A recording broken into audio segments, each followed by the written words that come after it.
یک پیرمرد تاجری در مکه بعد از اینکه طواف خانه خدا کرد، یک جوونی بود فقیر بود، خیلی بهش فشار آمد، تو خانه خدا دعا کرد خدایا دیگه طاقت ندارم، یه چیزی به من بده، کمکم بکن. از مسجد حرام رفت بیرون، یک کیسه دید که یک گردنبند با ارزش داخلشه، خیلی خوشحال شد.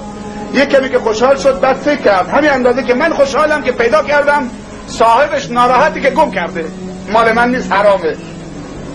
خدایا تو گواه باش و دل من میدونی که من دعا میکنم صاحبش بیاد این کیسه رو بهش پس بدم بدون یک طرف، مزدم از تو میخواهم. صاحبش آمد، یه پیرمردی همونجا داشت میگشت، گفت دنبال چیزی میگردی؟ گفت بله یک کیسه گردنبند داخلشه، برای دخترم خریدم. گفت کردم. گفت مواصفاتش؟ گفت اینطوریه. گفت مال شما. گفت چقدر بهت بدم بخشش؟ گفت مزدم از خدا میخوام. پیرمرد گرفت و رفت به شهرش.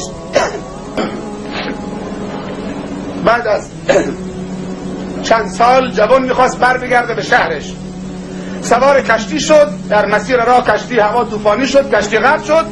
این جوان نجات پیدا کرد، با تخته آمد به جزیره. تو جزیره من کم کم رفت مسجد، از آن گفت، صداش خیلی خوش بود، پیش نمازش کردن، دیدم که خیلی جوان عالی میگه، خیلی خوبه. بالاخره من تا این که خطبه جمعه هم خودش میخوان، امام جمعهشون شد، عالمشون شد، مفتیشون شد، بزرگ اون جزیره شد. یک روز هر کی تاجر و ریش‌سفید داخل اون جزیره بود با هم جلسه گرفتن، گفتن حالا ما دیگه از این عالم بهتر گیرمون نمیاد و کاری بکنیم که اینو نگه بداریم تو جزیره خودمون، اگر رفت دیگه ضرر کردیم. ناگه مردم چقدر حریص بر علم بودن، اینو باید نگه بداریم. تنها راهش این که یک زن بشیم تا نگهش بداریم. که پسرم ما میخوام حالا تو رو نگه بداریم. گفت من که هستم. گفت نه درسته هستی، ولی میخوام تو رو نگه بداریم. تو زن داری؟ گفت که زن نه، من هیچی ندارم، کی من زن میده؟ گفت من یه دختری دارم، اون دختر تو، دخترمو به تو میدم. گفت اگر این کار بکنی مشکور میشم. دخترشو بهش داد. وقتی رفت تو حجله، دست به چادر زنش که گرفت، چادرش که بلند کرد، چشمش افتاد به گردنبند رو سینه زنش. خوب که نگاه کرد گفت که زنش بهش گفت چرا مات شدی و خیره به سینم شدی؟ گفت نگاه این گردنبند میکنم، این از کجا آوردی؟ گفت این بابام تاجره، از مکه نمیدونم مدینه از اونجا برام خریده چند سال پیش. بعد گفت که بابات از کجا؟ گفت بابام برام خریده. بعد سوال کرد، من میخوام یه سوال بکنم، آیا سال پیش بابای من رفته سفر حج؟ گفت چرا سوال میکنی؟ گفت میخوام بدونم همطور بابای تو مکه رفته یا نه؟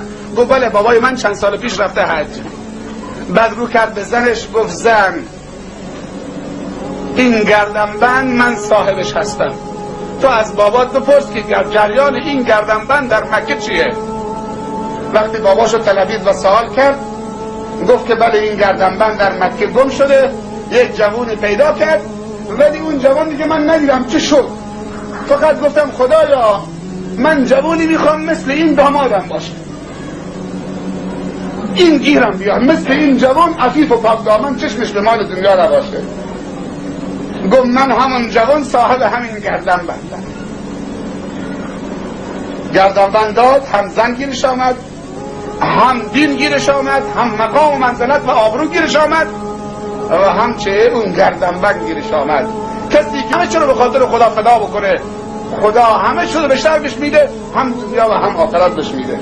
عزیزان من، نجات من و شما در این راهی که پشتیبان هم باشیم تا جوانامون رو نگه بداریم از آلودگی، از معصیت، از ضعف ایمان، از جهل و نادانی و گمراهی، از ذلت و خواری، همه بر بگردیم دست جمعی به دین خدا و سنت رسول خدا صلی الله علیه وسلم و مشکلاتمون با علما در میان بذاریم و علما هم توصیه من به اونها اینه و در این نوار که منتظر نباشن مردم بیان دستبوسشون باشن بذارن پشت چشمشون، با این دردی دوا نمیشه.